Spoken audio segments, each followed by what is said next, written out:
হঠাৎ করে একটু ভালো কিছু খেতে ইচ্ছে করলে এর থেকে সহজ কোনো রেসিপি হতে পারে না। মাত্র কয়েকটা উপকরণে ঝটপট তৈরি করে নেওয়া যায়। এগুলো বানানো যেমন সহজ, খেতেও দারুণ লাগে। খুব বেশি সময়ের দরকারও পড়বে না। আর দেখতে এত সুন্দর হবে, দেখবেন দেখেই মন ভরে যাবে। কাউকে শুধু একবার বানিয়ে খাইয়ে দেখুন, এত পছন্দ নমস্কার করবে। বন্ধুরা, নতুন একটা পর্ব দেখার জন্য আপনাদের সকলকে স্বাগত জানাই। আজকে মাত্র হাতে গুনে কয়েকটি উপকরণে দারুণ স্বাদের একটা মুচমুচে রসালো মিষ্টি রেসিপি শেয়ার করব। হঠাৎ করে একটু মিষ্টি কিছু খেতে ইচ্ছে করলে ঝটপট তৈরি করে নিতে পারেন। চলুন, আশা করছি আজকের রেসিপি অনেক ভালো লাগবে। সবার প্রথমে গ্যাস ধরিয়ে কড়াই বসিয়ে দিয়েছি। কড়াইয়ে মিডিয়াম সাইজের একটা বাটি মেপে 3 বাটি নিয়ে নিচ্ছি জল, 1 চামচ ঘি, এলাচ গুঁড়ো দিচ্ছি একটু, 1 চামচ চিনি, সামান্য একটু নিয়েছি লবণ। এবারে জলটা নেড়ে ছেড়ে ফুটে ওঠা পর্যন্ত অপেক্ষা করব। জলটা সুন্দরভাবে ফুটে উঠেছে। এবারে নিয়ে নিচ্ছি 1 বাটি ময়দা, হাফ বাটি কর্নফ্লাওয়ার। কর্নফ্লাওয়ারের পরিবর্তে চাইলে আপনারা চালের গুঁড়োও নিতে পারেন।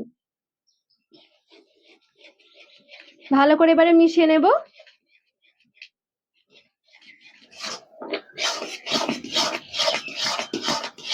এবারে নেড়ে ছেড়ে একটু আঠালো করে একটা ডো বানিয়ে নেব। তো এই দেখুন, সুন্দর কিন্তু একটা আঠালো টাইপের ডো তৈরি হয়ে গেছে। তবে ডোটা কিন্তু দেখুন একটু নরম হয়েছে। এই ডোটা ঠিক এরকম একটু নরম করেই বানিয়ে নিতে হবে। একটা থালায় নামিয়ে নিচ্ছি, নামিয়ে ভালো করে ঠান্ডা করে নিতে হবে।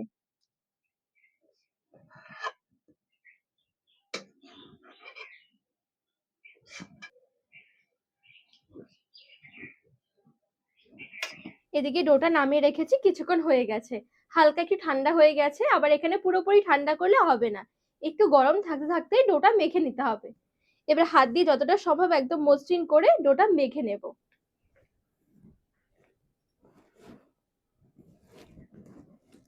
ডোটা যেহেতু বেশ একটু নরম করে বানিয়েছি, সেজন্য দেখবেন হাতের মধ্যে মাখার সময় এরকম চিপচিপে হয়ে লেগে যাবে। তো এই পর্যায়ে একটু তেল অথবা ঘি ধরে ধরে মেখে নিতে হবে।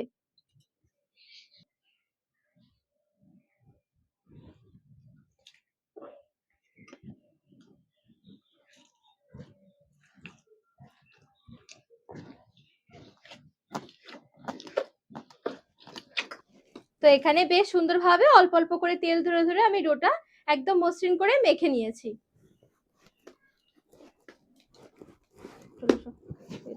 এবারে এখান থেকে অল্প অল্প করে নিয়ে নিচ্ছি।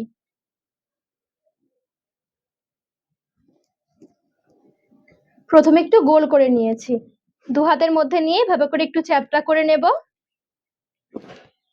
এই দেখুন, এবারে ঠিক এরকম করে দিয়ে হালকা পাতলা আমি একটু ডিজাইন করে নিচ্ছি।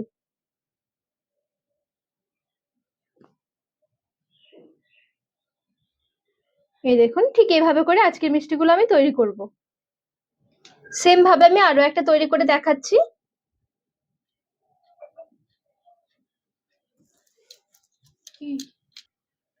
দাঁড়াও।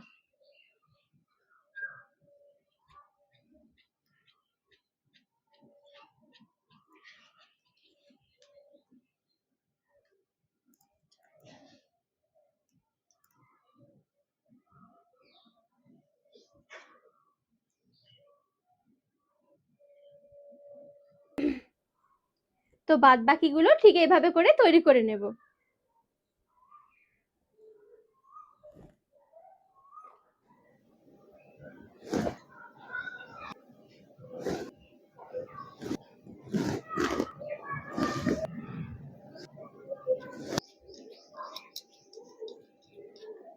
তো এই দেখুন, এখানে সবগুলো সুন্দরভাবে আমি তৈরি করে নিয়েছি। এবারে এইদিকে একটু পাতলা করে চিনির রস তৈরি করে নেব। 1 বাটি নিয়েছি চিনি, সাথে 1 বাটি দিয়ে দিচ্ছি জল। এবারে নেড়ে ছেড়ে চিনিটা গলে যাওয়া পর্যন্ত অপেক্ষা করব।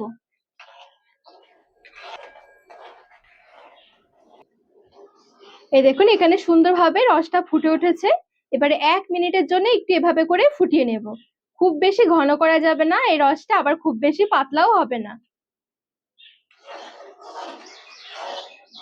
এবারে গ্যাসের আঁচ থেকে নামিয়ে কড়াইটা একটু সাইডে সরিয়ে রাখছি। এদিকে একটা কড়াইয়ে অল্প একটু তেল হালকা গরম করে নেব। তেল হালকা গরম হয়ে গেছে, একদম টাটকা গরম করব না। এবারে হালকা গরম তেলে এক এক করে আমি এই মিষ্টিগুলো ছেড়ে দেব।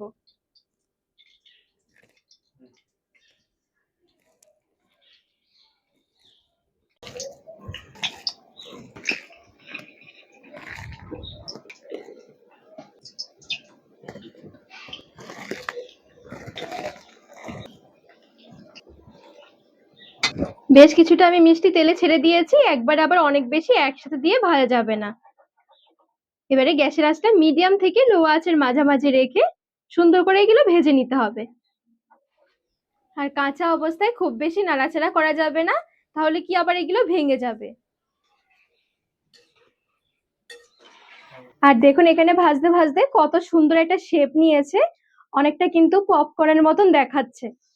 এই দেখুন কি দারুণ লাগছে। আর ভাজতে ভাজতে কিন্তু সুন্দর একটা কালারও এসে গেছে। এবার এখান থেকে এবার এই তেল থেকে উঠিয়ে নেব।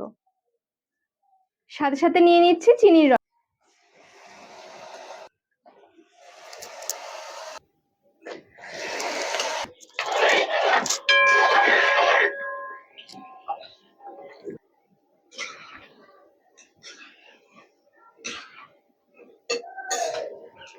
প্রথমবারের মিষ্টির তুলনায় দেখুন এবারের মিষ্টিগুলো কিন্তু একটু বেশি সুন্দরভাবে ভাজা হচ্ছে।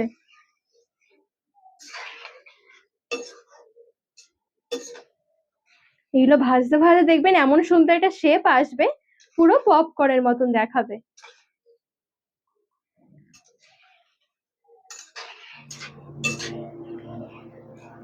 এই দেখুন এখানে কিন্তু সুন্দর একটা কালার এসে গেছে। এবারে তেল থেকে উঠিয়ে নেব।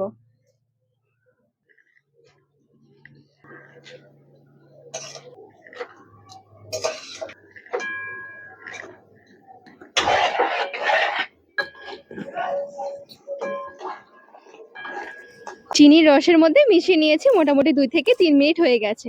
এগুলো অনেক বেশি সময় ধরে যে ভিজিয়ে রাখতে হবে এমনটা নয়, দেখবেন নাড়াচাড়া করতে করতে এত সুন্দরভাবে এগুলোর মধ্যে রস ঢুকে যাবে। দেখুন দেখতেই কতটা সুন্দর লাগছে, আর দেখে বোঝা যাচ্ছে যে ভেতরে কতটা পরিমাণে রস ঢুকে গেছে। এই দেখুন একদম মুচমুচে রসালো একটা মিষ্টির রেসিপি বলতে পারেন। এবারে রস থেকে তুলে প্লেটের মধ্যে সাজিয়ে নিচ্ছি। দেখুন দেখতেও কতটা সুন্দর লাগছে। একদম ঝটপট, কিছু খেতে ইচ্ছে করলে এই রেসিপিটা বানিয়ে দেখতে পারেন, দেখবেন খেতে খেতে মুখ ফিরবে না। আর দেখতেও দেখুন কতটা দারুণ লাগছে। যেমন নরম তুলতুলে হবে তেমনি রসালো, তার সাথে হবে একদম মুচমুচে। তো বন্ধুরা আজকের রেসিপি আপনাদের কেমন লেগেছে অবশ্যই কমেন্ট করে জানাবেন। আর রেসিপি ভালো লাগলে চ্যানেলটিকে সাবস্ক্রাইব করে পাশে থাকার অনুরোধ রইল।